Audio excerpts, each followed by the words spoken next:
It is a Monday edition. Monday. Orange and blue today. Cecil, Lammey, Andrew Mason on the road as we, through the magic of technology, Mace, through space and time, are going from DFW to Mobile, Alabama, from the Shrine Bowl to the Senior Bowl. But we must answer the question first. Did we see a future Broncos quarterback at the Shrine Bowl? Maybe, but I don't know if we saw a future Broncos starting quarterback.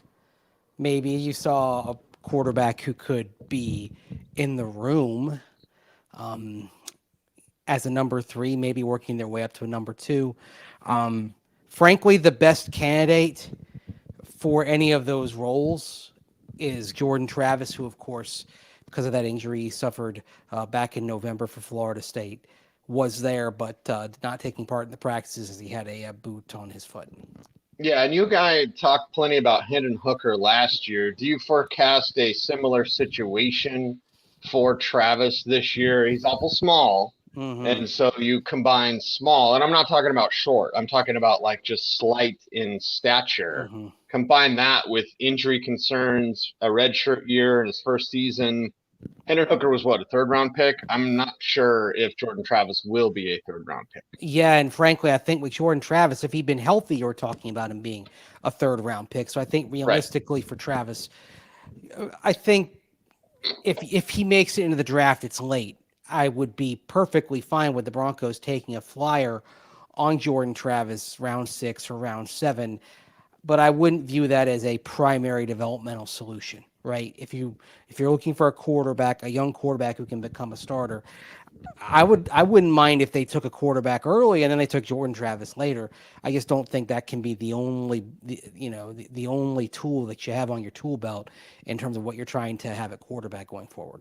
Yeah, going forward, you need some help, and maybe as a developmental guy, maybe one of these other players that we saw as well. Now, Travis not practicing, but a guy I was really excited about going into the week, and then I leave DFW, I leave Dallas, and I'm not as excited, but it's Devin Leary. We could talk about Slovis as well here, but it's like Leary he can whip it. I love it that he can just like flick his wrist and boom, it's like 60 yards on a rope.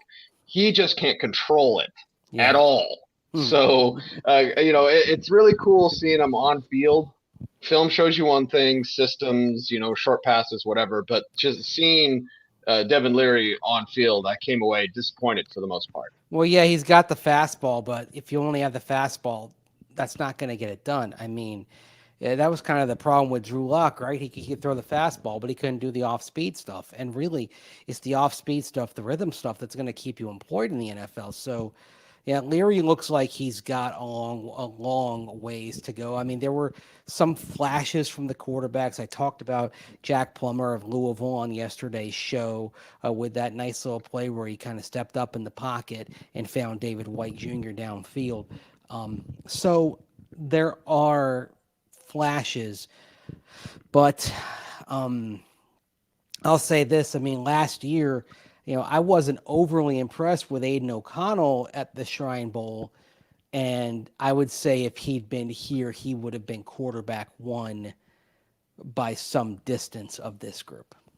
Oh, for sure. Yeah. I even think Skylar Thompson, I'm not going to say Brock Purdy, but like a Skylar Thompson, who we saw with Brock Purdy, by the way, would be number 1 like a rocket. And Skylar Thompson, like Brock Purdy, was a 7th-round pick. Yeah. So maybe some priority free agents guys. But again, without draft picks, unless the Broncos make some moves to add more picks, it's hitting on some of these priority free agents that even our developmental guys, maybe a couple years away from being a backup.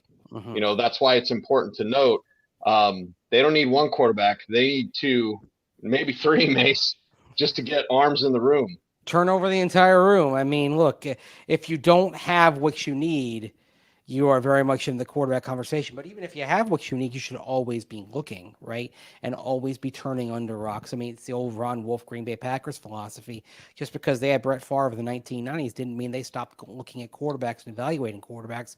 And that's how you end up with a QB room that at various points included Matt Hasselbeck, Kurt Warner, Mark Brunell, Aaron Brooks. I mean, Ty Detmer was there. They became the place to go if you were looking for a quarterback to kind of step up. And that's why, that's part of the reason why you're always looking. And even if you know you have the guy, you're still always looking.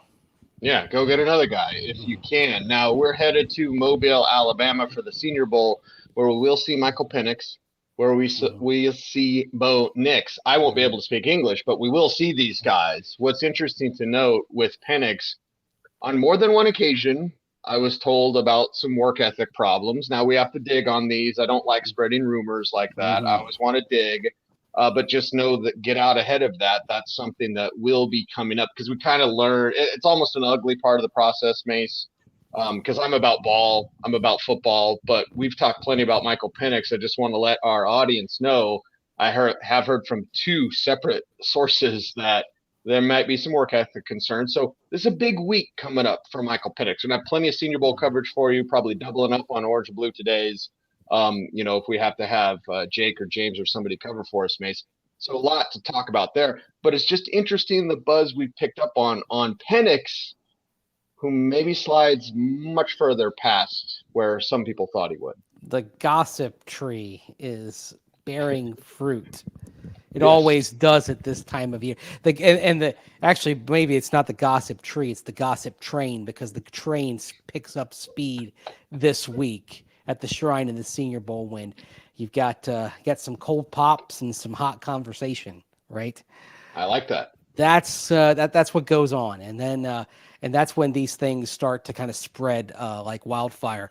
But the fact is, like, if there are those rumblings out there, Michael Penix Jr. can do a whole lot to squash them by what he does in Mobile in the next few days, because you won't just have what you're doing with the coaches that are on hand, all from NFL staffs.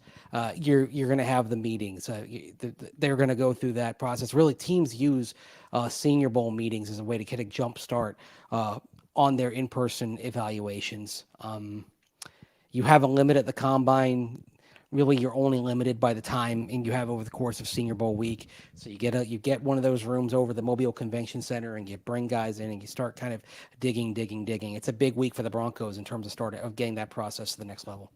Yeah, and the curious thing is with Michael Penix, it may be a situation where we're talking about another position in the first round, and then there's a tipping point for everything, right? And I'm not going to say Carson Strong. I did bring up Carson Strong to someone I was talking to this weekend. Is it a Carson Strong type of fall? No. But maybe the tipping point is the third round. I mean, you're going to let Michael Penix, very talented passer, you're going to let that guy fall past the third? Injury concerns, legit. Serious medicals will be huge for him. Some teams will likely just take him off their board. But I think there's a certain kind of sweet spot, if you do like Penix as a passer, to just take a chance on him. Yeah, and unfortunately for the Broncos, if it's the second round and they're looking at Penix, then they don't have a second-round pick, at least right now. Right. As of this recording. Yes, that could... I wouldn't be surprised if it changes by the time the draft rolls around.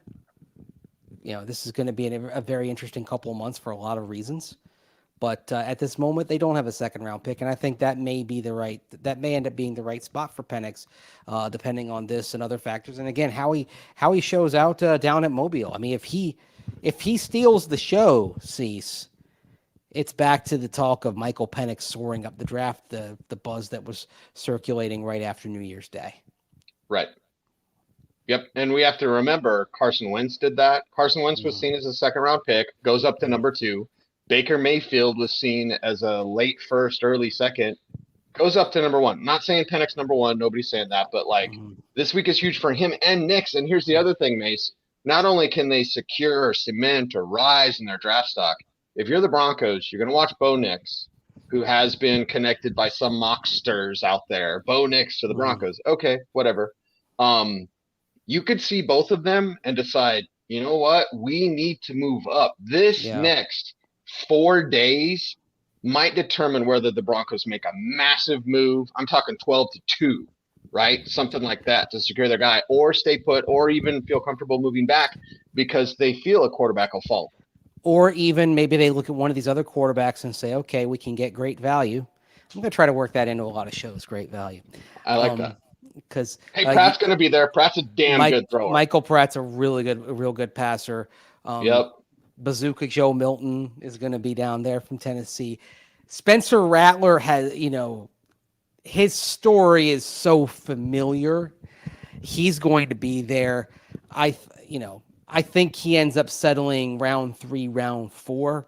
But the bottom line is when you have these quarterbacks there in juxtaposition with Penix and Nix, they have the chance to work their way up and enter maybe not the first round conversation, but the second round conversation. Although in a quarterback needy league, the one I could see jumping up and really changing how the quarterback board looks is Michael Pratt out of Tulane. Yes, I think he's got the most to gain out there.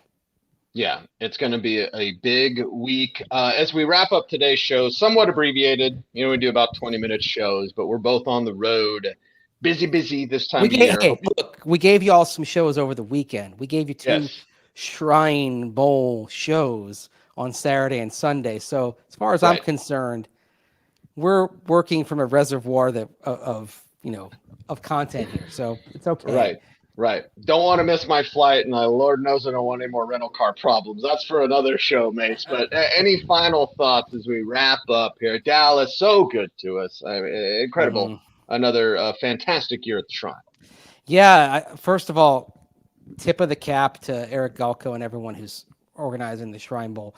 By the way, it was really cool. Like, we were there on Sunday during the interviews, and he's going around offering sandwiches to all the players. I'm like, the hospitality never really stops there. But no, they did a great job taking care of the players. Did a great job taking care of the media. You're going to see plenty of clips, of interview clips that we got. Some good conversations that we were able to have over the weekend that you're going to see over the next few weeks and months here on Orange and Blue Today. And some eye-opening players there. We talked about them on the previous couple of shows. But there's, every year, without fail, you come away from the Shrine taking a longer look at players. I'm going to take a longer look at David White Jr. out of Western Carolina, for example. See where he can go. I'm going to take a longer look at Fabian Lovett out of Florida State. Talked about him on yesterday's show at a great deal. There's some talent to be had, and looked in a back end of the draft that is looking shakier than most years. Still not out from the extra year for COVID. Now you have players staying in because of NIL. I think there are some gambles worth taking that came out of the Shrine game that we learned about over the weekend. Yes, an absolutely huge roster coming up at the Senior Bowl. Mm-hmm. Mason and I will both be there for you. So, Mace, you want to do the YouTube wrap-up? Yes, let's do it. We can bid each other adieu because we got to travel safe, baby. Yes. Like, comment, share, subscribe.